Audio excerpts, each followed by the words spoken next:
the downsides to custom Lego collecting is that when it gets to the holiday season, companies usually release things late.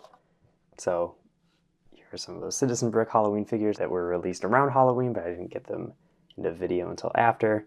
And continuing today, I have some more Halloween products from Eclipsegrafx, being specifically from the Evil Dead franchise. Very excited to check these out. There's some pretty cool molded parts in this Ash figure. So let's get this out of the packaging and a little bit more organized and look at the printed part here being one of their movie poster doors. Lego has done this same sort of style here for the Palace Cinema and other Lego movie theaters. They went ahead and Lego-fied the original Evil Dead poster. Sometimes they'll do a pun on the name of the movie they didn't hear. I'm kind of in between if I prefer one or the other. I do think just having the normal name of the movie is nice. But having a nice Lego pun also works if you're going to throw it into a Lego movie theater. This is a great design here. Glad to have it. Let's get on into the main attraction. So here is Ash Williams. And like I said, two really great molded accessories. Does look like the chainsaw here is dual molded with red and gunmetal plastic there. This figure is going to be UV printed, which isn't always the style that I collect. But when it's a character that I really want, I think the design is good enough. I'll go for it. And one of the cool things you can do with UV printing is that you can actually elevate the printing off a bit and give it like a 3D effect. And they did that here with the boomstick holster there. Looking at the legs, it has nice shoe printing that wraps around. Other than that, I think that is kind of the only wraparound printing. Don't think there's any on the inside of the legs, no. But there is a decent amount of printing on the sides of the legs. You can see some of that stitching on the pants, some belt showing there, which continues the style from the front as well. Plus, having the printing go from the torso to the legs pretty seamlessly. It's pretty great. Arms have some nice detail. Stitching again, rips. The other arm has some muscle on it that looks a little off-putting, honestly. I'm not always the biggest fan of the printed muscle lines. I think it kind of makes it look a little goofy. Lego themselves usually doesn't go for something like that. For the boomstick, it is a little weird seeing it just in the silver. I wish it maybe was in brown. I don't know. You can't really win there just because some parts are supposed to be that darker gray. Some parts are supposed to be wood usually. I'm sure if you really want to, you could go in and paint that, but that's a nice accessory. Top of the ones included with the figure, they did print another accessory, which is this crazy printed necronomicon here, which is a great example of that 3D sort of effect you can do with the printing, where it has actual texture to it, showing the shriveled skin of the book. Opening it up features a nice printed tile with a page from the book in the movie. So that's another really great detail. I'm super excited to finally have this in my collection. They have released something like this in the past, but it's been sold out.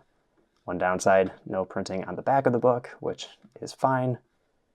Obviously that would save you some money, so I appreciate that. But I think this is a great accessory to have. It really adds to the character overall. Glad that they were able to put more of those out. Let's take a look at that chainsaw closer. And for that accessory, it just ports into the arm like a normal Lego hand, having that peg there. Also features a bar width grip point on the top there, so you can put it in the hand as well, which is nice. And overall, very cool piece. Works very well. I like the coloring. The darker colors definitely work for a horror character like this, since this was just in a shed for who knows how long.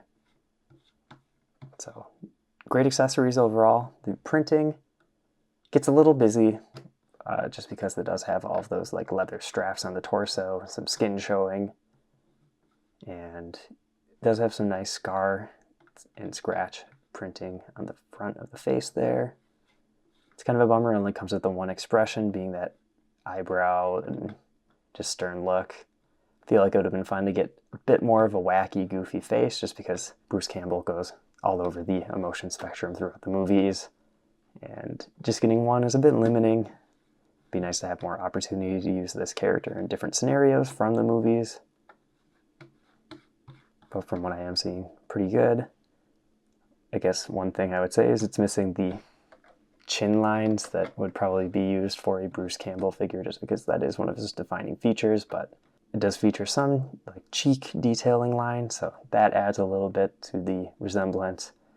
but honestly, I'm not seeing a very close Bruce Campbell look. I feel like this is more of an approximation of what Ash would look like, which is fine. You know, the accessories help a lot to push this as the character that's supposed to be, and the torso is pretty good fit. But I feel like that's all of my thoughts on this figure, so let's go ahead and get it onto the stand with some comparisons and the final verdict. I think something important for UV figures is that they fit in with pad printed figures, and I do think Eclipsegrafx does a great job of that. You can see this Ash right next to a fellow indie 70s to 80s movie franchise figure there that also wields a shotgun, being Mad Max, and also might be a little crazy. And we don't get a lot of lead characters from those horror movies, but I also put the Citizen Brick Ripley there. So, nice little comparison. And I've gotten a couple different UV printed figures from different companies, and I think another issue is that when you do UV, you have the option of doing a bit more details than what a pad printed figure company might do. And you can definitely tell with the two different Vault Dweller figures here, where there's that line of a bit too much detail doesn't mean a better figure. And you should really draw that line of Lego's simpler style, but also having some detail. I think the torso is getting really close to that line where it's a little busy, but I can see why they would add the details there that they did just to get the design right. I think the molded accessories are amazing. Really couldn't have done much better there, other than the shotgun also being dual molded or printed in some way, but is what it is. And I think this is a necessary part of the whole package. You got to get the Necronomicon to go with Ash. They fit together perfectly, and that is just the perfect printed accessory. The added texture with that UV printing, amazing. And that is just a really cool effect that you can't get with pad printing, unless you, maybe you could, but you'd have to print a lot of different layers of ink. And also, just wanted to throw on this True Red Studios corpse figure there next to Ash, just as a fill-in for one of the Deadites. But I think you're going to be really happy with this figure if you haven't gotten it already.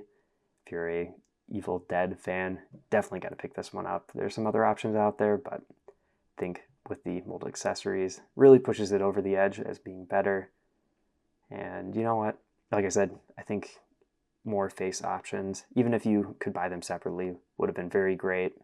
Maybe a head pack like they did for Walter White in the same release.